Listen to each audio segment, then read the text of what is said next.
Welcome down to my 9-foot homemade oak bar. Pour yourself a cold one. You are listening to Bucs in the Basement. My name's Chris, and Craig here is the biggest Pirates fan you'll ever meet. Let's talk Pirates baseball now. Welcome to Bucs in the Basement. Now I see the changes in this town. They change, they say one thing, but then the next day it's different. They change, but they don't know what they want. All they do is change. Going left, going right, travel day, travel night. That's where we'll go. No excuses, no goodbyes, no one cries, no one lies. We'll never know.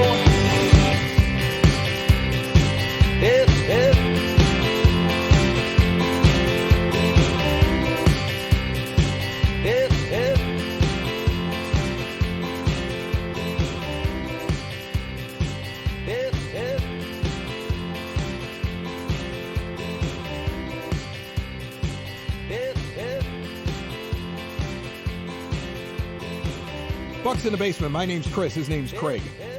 I don't know what we're going to talk about today. The off season is just so boring. Luckily, we're entering November now, and we're going to finally start to see things happen. We're going to see decisions start to get made. We're going to start hearing about what teams want to do in terms of picking up options, who's going to end up in the free agent pool. You're going to start hearing things about arbitration numbers and things like that. So stuff is going to start happening in November finally. I mean, the World Series has been fun. I've enjoyed it. I noticed right away comments by Rob Manfred that I think every baseball team should take note of, and that is, it sounds like the automated strike zone is coming in 2025. When you're evaluating catchers, and I know that's something that the Pirates have to do. They have a couple of very good young catchers that are up and coming right now in their system, but framing doesn't matter anymore. Can you block the plate? What's your pop time? And what do you do at the plate with the stick? That it's going to be more old school. The last 20 years of how you evaluated catchers is going to go away if a computer is going to pick what's a ball and what's a strike. Now, how you move the glove and how you frame things isn't going to matter anymore, Craig, and hopefully the Pirates are paying attention to those comments that came out this week from the World Series and the commissioner. Yeah, and it should make a lot of Pirates fans happy because, one of the most hated Pirates in recent memory here, Austin Hedges. I mean, you see him dancing around. I mean, striking out in a big moment. But yeah, I mean, that's all he was. I mean, I looked the numbers up. He was number 2 in framing in all of Major League Baseball for the season. He was in the top 10 in blocking. He had, right around 11 defensive runs saved, which was pretty much the reason he was brought in here. I think people, kind of forget that from when stuff was talked about. I mean, in the offseason, when we signed him, it wasn't I was elated about it, but I could at least see the reasoning behind why they did it. I wasn't expecting him to hit. He hit below actually what he hit for the Pirates over the previous 2 or 3 seasons. He didn't have any power, which he did have a little bit of power before, but I think it's one of those times where can you run into one? But he did exactly what he was supposed to do. But I mean, Pirates fans that don't like that kind of stuff can start to rejoice with those types of comments because, I mean, we always knew this was coming. And last week I had Jason Mackey on and we had a big, long discussion about Henry Davis. And we had brought this up even, previously that, they're trying him back out of catcher again, because if that is coming and his, major issue is probably the framing, he's got the athleticism to be able to learn how to block and different stuff. If you have his bat, and it always has to come back to if he hits, then you don't maybe want to throw that away as quickly. And obviously you didn't give him a lot of time behind the plate in the majors this year. So if he works on it for an off season, we'll see what that can do. But yeah, I mean, that changes a lot of stuff. You won't see these, Martin Maldonados. You won't see the Austin Hedges. You might see a few guys that are defensive minded still. It's just that framing won't matter. I mean, if a guy is really good at calling a game, if a guy is really good with a staff and he's really good with blocking and he's holding runners from stealing, especially now with the idea that you only get so many times where you can throw over. There is still a value to the defensive catcher, but the framing metric is going to be out the window. And so A smart franchise reshuffles how they view their catchers in their system and how they view other potential catchers they would bring into their system, because that metric isn't going to matter if the commissioner's to be believed. And I believe that that's what's going to happen, because Major League Baseball, their own system, you go to MLB.com and follow a game with their StatCast thing or whatever they call it, where they're just, you can actually see the balls and the strikes and the little guys moving around just on the computer screen. Their own system shows you when an umpire screws up. Like, it's right there, and then it's immediately tweeted out and put up on all the social media and everything like that, where fans can just rip their umpires. It's a bad look for their brand to not have accurate balls and strikes called at the plate. So this is definitely coming, and you have to reevaluate the catcher position and the value of certain guys, because if it was a guy like Hedges, who you were like, well, compared to him and these other guys, they're basically the same, but I'm going to go with Hedges because he's a good framer. Now you wouldn't. And so I still think that defensive catchers have a place, but you're right. I also see that a guy like Henry Davis, he's one of his big deficiencies is not a deficiency anymore, at least at the start of the 25 season, if what Manfred said can be believed.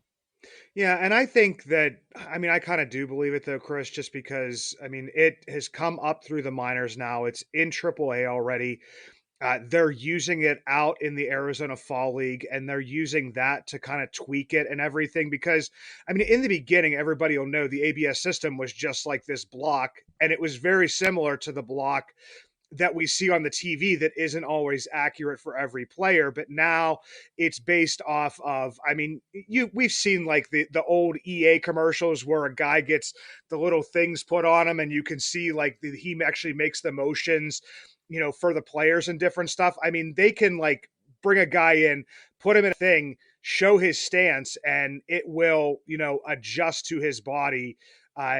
Well, it's got to adjust to his height. Yeah, it's got to adjust to his height. It's really supposed to be, knees to right across the numbers here, like where the armpits are. Like that's the height. Okay, and then the plate dimensions, they can get that and they can figure that out. What would be interesting is if they could also tweak this to be able to read whether or not the bat has broken whatever magical plane determines whether or not it's a check swing or not. Because these umpires all vary on how they look at check swings. And so like that'll be the next thing that they'll be trying to get the system to figure out, is whether or not the bat came around enough, or if his wrist broke, or whatever it is, because it seems like there's a new explanation to that all the time. But it's coming, folks. Like, this is something that's going to happen. And the best thing Major League Baseball can do with it is try to find a way to kind of mask it, right? Like the Major League Baseball has to mask it so that me as the viewer is not as aware of the fact that a computer is making the calls. And I think that's really the biggest tweak. Presentation-wise, I still have to feel as a baseball fan that the umpire is making the call. Like, I still have to feel as a baseball fan that that's happening, because I still like to boo.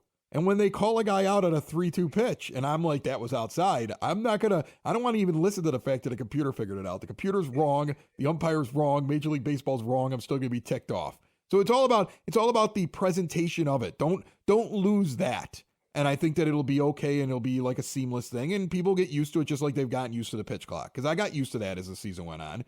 I understood it. It hasn't bothered me. It hasn't hurt me in any way. I'm not like, I saw players adjust to the thing, and eventually it's going to be something you never think of.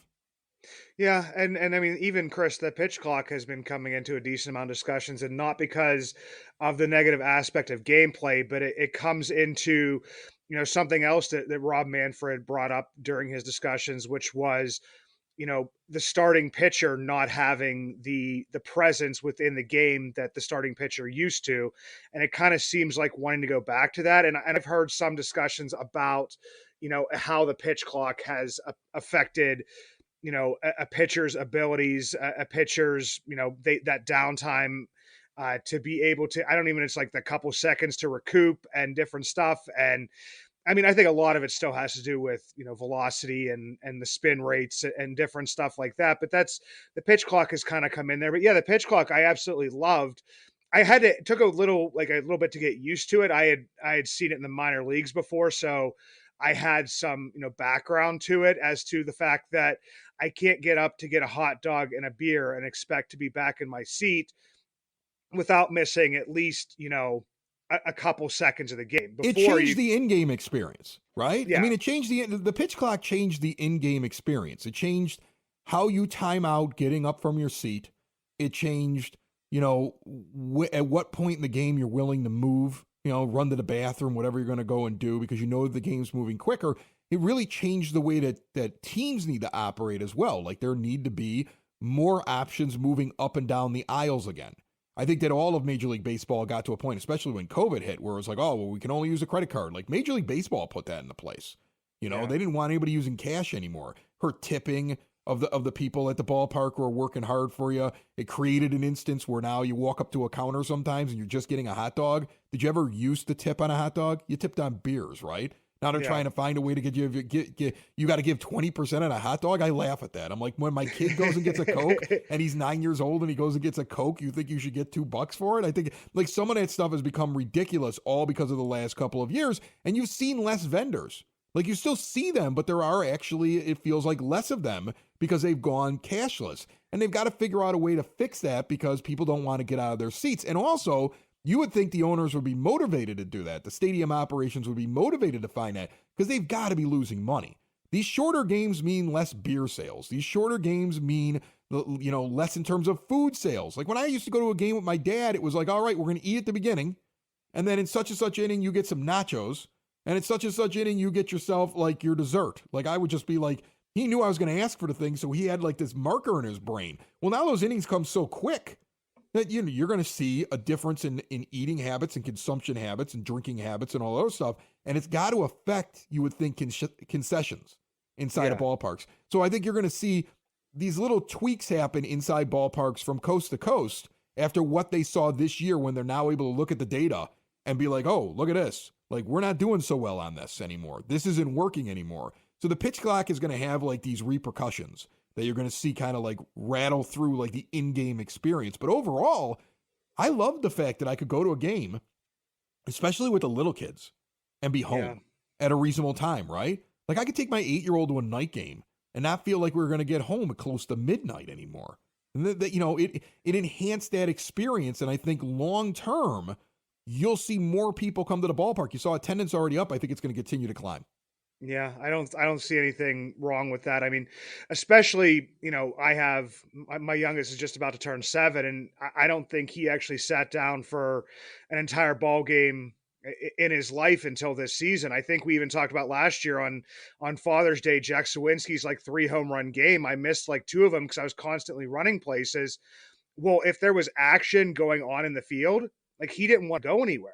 Like we would go and get, like you said, we'd get our like snacks or something like that. And then maybe in the later innings, we'd get, go get an ice cream or something. But also there's not that downtime for him to think, oh yeah, there's a playground over there. We can go play around a little bit. No, there's constantly stuff going on in the field. And it definitely kept him in his seat. And like you said, Chris, I enjoyed when you went to a ball game. It wasn't like, okay, the game starts at 7. The game's not going to be over till around like 11. And guess what? I'm not getting home till midnight. I definitely enjoy that. And it made for even me being able to go out to Altoona more just because I have that an hour and a half drive home.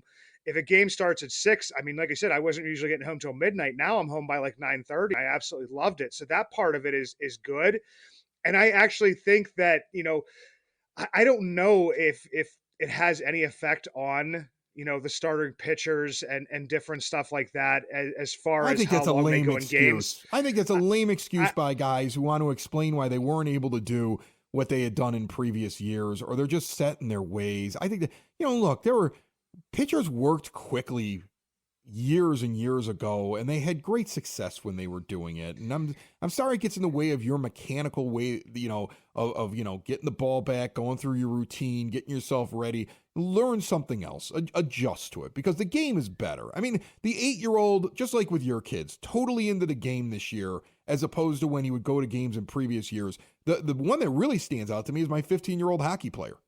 Okay? Yeah. That's a kid who loves quick things on the ice, and when he goes to a hockey game, he will lean out there and he will watch a game with me, and he will be criticizing NHL players, telling me like, that guy just slid into the wrong spot, a goal's coming because this guy's out of position. Like, he is intently watching that action, and he went to more baseball games this year than I've ever seen him go to, because It was more fun. It was more intense. There was more going on, and it captured the way his brain works. And I think that that's the thing. Major League Baseball started to figure out that there's an entire generation of people that need quick little bursts of excitement. It's the reason why, look, we're doing a podcast. It's the perfect example of it, right? We're doing a podcast, and we do 30-minute shows because they're easily consumable, right? Yeah. 4 years ago or 5 years ago, when I came up with the concept of doing all the podcasts on my network in 30-minute increments, nobody was doing it. And I was like, well, these 3-hour shows, nobody finishes them. And so we're going to do this way. And I've spoken at different podcast events, and I've had people start to copy what I do, right? Well, now everybody's cutting them in half. Now there's ones that are going 15 minutes. Now you get the TikTok video, and the thing lasts for 3-4 minutes, and people are consuming those things. People like quick things. It's just, Yeah. and the younger you go, they're more into the action and the quick thing, and they want an end result quicker than we wanted it. This is a generation. There are generations now that are used to the idea of on-demand and pausing live television. Okay? You and I used to have to get up and turn the knob, right? And then move the rabbit ears. And if we were late getting to the show, we didn't know what happened in the first 10 minutes because they didn't even rerun it most of the time. Let alone the fact that I could, I mean, yeah, if I was going to miss a show, I had to get the VCR set up and then hope that I had set the timer correctly. Hitting the little buttons to drive. I mean, like, come on. So, I mean, like, I think a lot of people like us, and I'm acting like I'm 80 years old. I'm in my mid-40s, for crying out loud. The difference between us, though, and just 20 years younger than us, they needed this. Baseball needed this to capture the attention of future generations because it was dying. It went from being the number one sport in this country to like 3, I think is where it's ranked currently. Okay. And it's because they couldn't keep the attention of fans. So I think the pitch clock was a great experience. And now they've got to do the balls and strikes automated. Because again, that generation can look it up immediately on their little computer they carry around in their pocket. Okay. On their phone, another thing that didn't exist with us. And they can sit there and they can look it up and say, that wasn't a strike. That wasn't a ball. I can see it from 5 different angles while I sit in my seat using the Wi-Fi that the team provides to me, and I can see what happened while I'm sitting here in the stands at the ball game. So they have to correct these things because as much as I love the purity of baseball, that's the only way now to compete for eyes, and it's the only way that they survive as a game. And I think they've done a very good job of making me not even realize it's happening. I forgot about the pitch clock halfway through the season, and I think once they get to this automated thing, once I adjust to it, I'll just see the umpire doing this. Pulling the strike out, walking a guy and I'll just sit there and accept that he's making the call and forget the fact that he's getting a buzz in his ear or however they do it.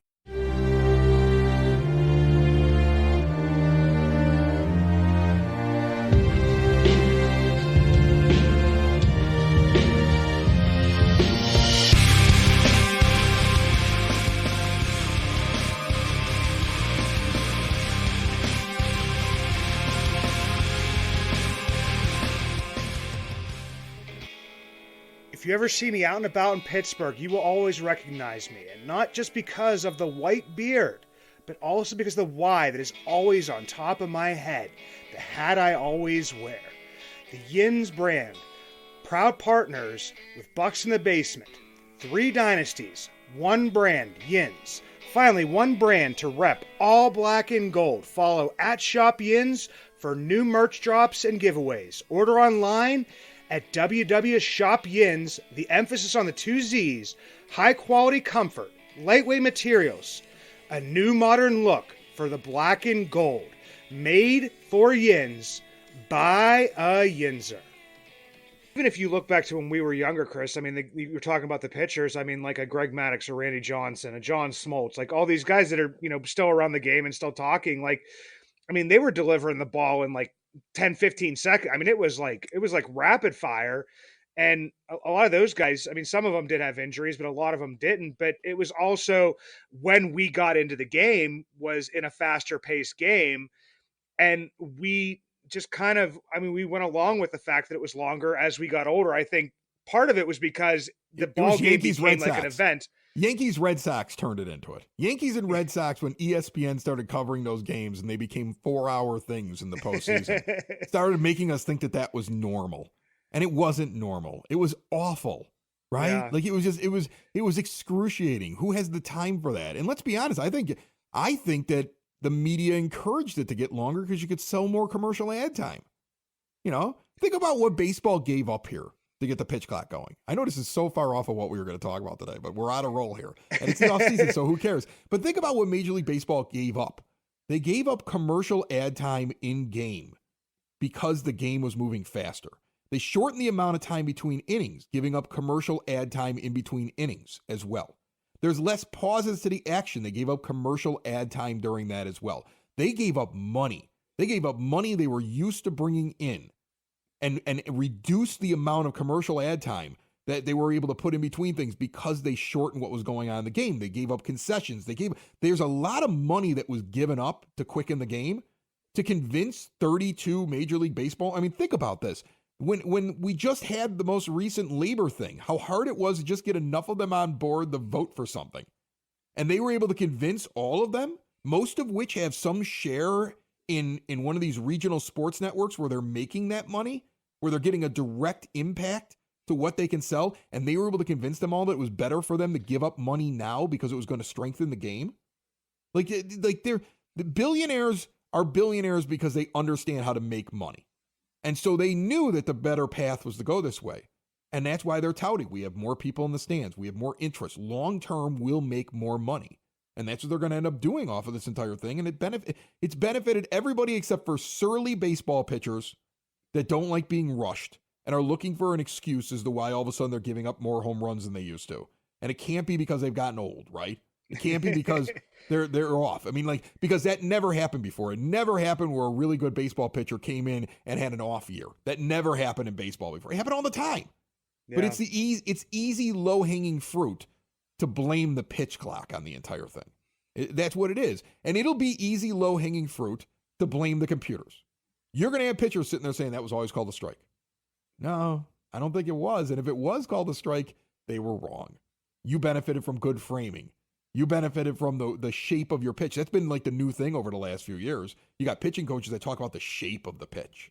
It's all like how to fool the umpire into getting calls when you're doing it. Well, guess what? Now you just got to go back to throwing it within that box and being able to outsmart the guy to where he thinks you're throwing a fastball low and in, and you're throwing a curveball, high and out, and you're going to make him windmill through the thing because you outsmarted him. And that's really what baseball is. What this has done and what these rules are doing, even though they've kind of changed things a little bit, they have returned the game a little bit more to what made the game great before it slipped to being the third most popular game in the country. Yeah, and I mean, it definitely does because, I mean, the umpires became like almost a central focus of things. Because, I mean, you think about back in the day, I mean, guys like pretty much swung at like almost anything. If it was anywhere near the plate, I mean, looking back to like, I'm talking like the beginnings of the game, like the point of the game was just to throw it to a guy so he could hit it. You were a hurler. You weren't even a pitcher. To going to the point where, you're relying on these umpires, which, I mean, we've all seen the scorecards, and there's guys in games that are just absolutely god awful. And ones Angel where Hernandez, it's like, you're terrible. Yeah, I'm better than you. I've never umped a game, and I bet you I could do better than you. Yeah, and there's pitches where it's like right down the middle and it's called a ball because the umpire was either expecting it to be, someplace else, or maybe even the catcher was, and it ended up right down the middle of the plate, and it was like, okay, well, it wasn't where it was supposed to be, so it's not a strike anymore. It's definitely gone a little bit too far, and I think this will definitely reel it back in. But like you said, Chris, it has to definitely be on the presentation of stuff. Because, yeah, I mean, I think eventually it'll be out of our minds and we'll just be looking to see the action. I mean, a lot of times, strikeouts are cool. All this kind of different stuff is really cool. But especially for the younger generation, what do they want to see? They want to see at least the ball in play. They do want to see, some strikeouts and stuff. But for the most part, I mean, it's the action. That's what's going to keep them invested in the game. Right. And at an actual game, it's going to be more action. But come on, at a game, wherever you're sitting, can you really tell if it's a ball or a strike? When you're in the outfield, you're sitting in right field. Are you able to tell if it's really a ball or strike? You might Not be able to close. see where the ball, you're going to see where on the height of the player that it went across, but you don't know where it went across on the plate.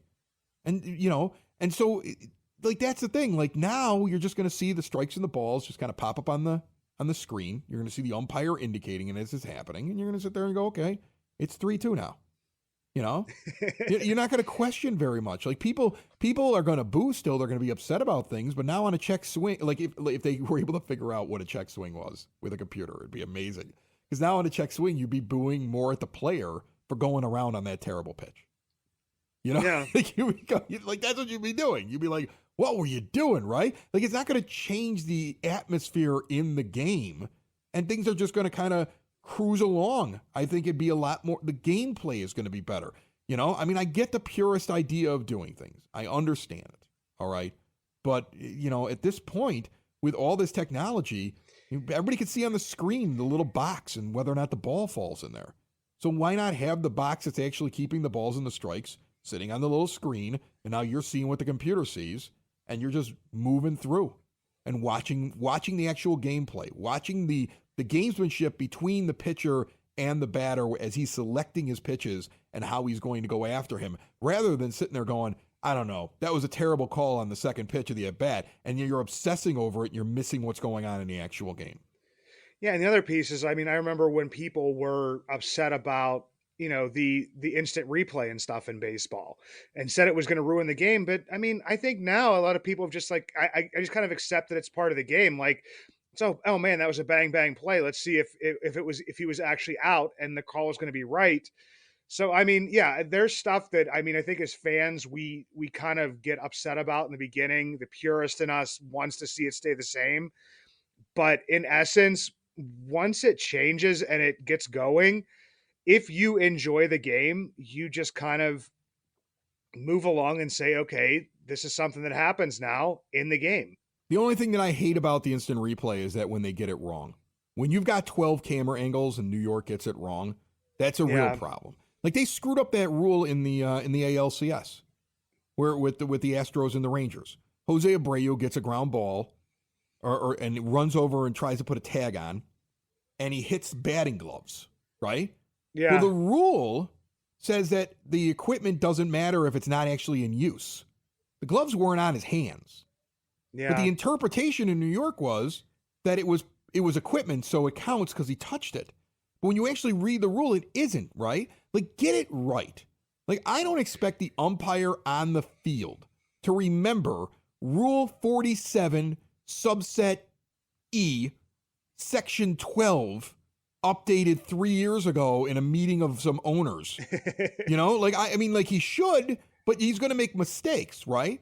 But inside of the studio in New York or wherever they're doing this thing, where they have every camera angle and they have all the time to get it right on a national stage. And in that case, there wasn't any other game going on. So everybody's there, right? Yeah. You don't have anybody that's able to bring up that rule, that can't punch in a couple of keywords about it and get it to pop up right on a screen somewhere and read the thing. So, I mean, like, that's the only thing that drives me nuts about replay. Like, if you're going to have replay, get it right. The other thing I don't like about replay is the stupid thing where, like, a guy beats a throw, pops in, and his foot comes off the base by, like, a millimeter. And now you're calling it out because the glove's still on him. And it's like, come on. That guy's safe in 1908. That guy's safe in 1942. That guy's safe in 1984. That guy's safe in 2010. That guy should be safe there. Right. Yeah. And they really should change the rule on that one. So those millimeters, because you got this camera angle, changes everything. Those are my only complaints about replay. Yeah. And I could kind of see the one with like the part, because it took me back. I couldn't remember what it was with Daniel Vogelback, because he used to not Velcro his gloves when he was batting. And the umps said something about him Velcroing it. So I don't know if it hit it, that if it would count as a hit by pitch, or if what it would, or something like that. So I couldn't remember because if they were in use, but they used to tell him to Velcro them up, and maybe he kept it open because if it hit his glove, like in that little thing, he gets a base, he gets on base and it doesn't even like actually hit him. But think about it now. That's the problem. The thing with the camera angles and the high definition and the way that baseball is covered is why you have to have automated strike zones now. That's why you have to have it. That's why you have replay now, right? That's why you have all these things, because the fan can actually see what happened. And I go back to like this past week, I found like a video of like all these big moments in the World Series somebody had put together, right? And I'm kind of scrolling through them and I'm watching them and things like that. And there was one where they showed in 2005, Paul Konerko hitting a grand slam in Game 2 of the World Series. And I remember that World Series. And I remember that Jermaine Dye, who's in front of him, the ball hits his bat knob. Yeah. And the umpire thinks it hits him in the hand, awards him first base. The Astros go and get a relief pitcher, and first pitch is over the wall. With the high definition that's there now and with replay, that never happens. Probably changes everything. Probably changes everything, right? And so, like, but that was at that point where we were starting to be able to see those things because cameras were getting better, but Major League Baseball hadn't caught up. And that's the thing. That's the thing you have to avoid. That's just one instance in many instances. We can all come up with these things. We can come up with no-hitters that were lost and perfect games that were lost and just weird stuff that has happened that we as fans would not have seen if it wouldn't have been for how good the technology is. If those instances happen, have you ever watched like the replay of a game from the 70s or the 80s? Even the early 90s, man. It's so fuzzy. It's so fuzzy. You can barely tell what's across the plate. Like, you're just depending that the umpire's right. Like, you'll watch like an old at bat with like, you got Tom Seaver pitching for the Mets or something like that, right? And he's out there and he throws this pitch and you're like, I don't know if that's a ball or a strike because there's not a square there, right? The catcher's kind of falling off to the side, right? That like the batter didn't complain afterwards and the umpire just called it a strike. But I can't tell watching that footage. So, when people used to watch games, they couldn't see the mistakes that were there. Trust me, the mistakes were there. Umpires were bad at their craft. Okay? There were weird things that happened that gave teams victories and gave teams losses. There were things that went wrong. You just didn't notice it. And then we got to a point in technology where everybody could notice it. And that's why you need to have these things now, because it will enhance the game. Because you can't convince my 15-year-old that you just got to accept those things. He looks at it and goes, what do you mean you got to accept it? I can see it right there on the screen. They're going to see it. They're going to look at it and say, okay, this umpire was right, 85% of the time on strikes. And it's just like the kids are going to be like, why am I going to watch this if it's not even going to be right? This guy's always wrong, right? I mean, like, we've watched some playoff baseball. He's yelled at the TV a couple of times. Neither one of these teams are his teams. And he's sitting there going, "What? That's a terrible call. I can see it right there on the screen. Why aren't they doing something about that, Dad?" So you have to adjust for his generation. And baseball is doing that. And as long as they cover it up enough that it's not like sitting there with like a sore thumb and it's driving me nuts, I can accept it, right? Like, as long as the umpire is still doing this and I forget that he's being told what the strike is, I'll accept it. That's because Chris, I mean, they've already got us. They've got us hook, line, and sinker. 40-some years old, still watching baseball. They need to get the 15, the 12, the 10, the 8-year-olds into the game. Get them in there. Get them subscribing to Bucs in Baseball as well. Okay? Tell your 15-year-olds to hit that subscribe button.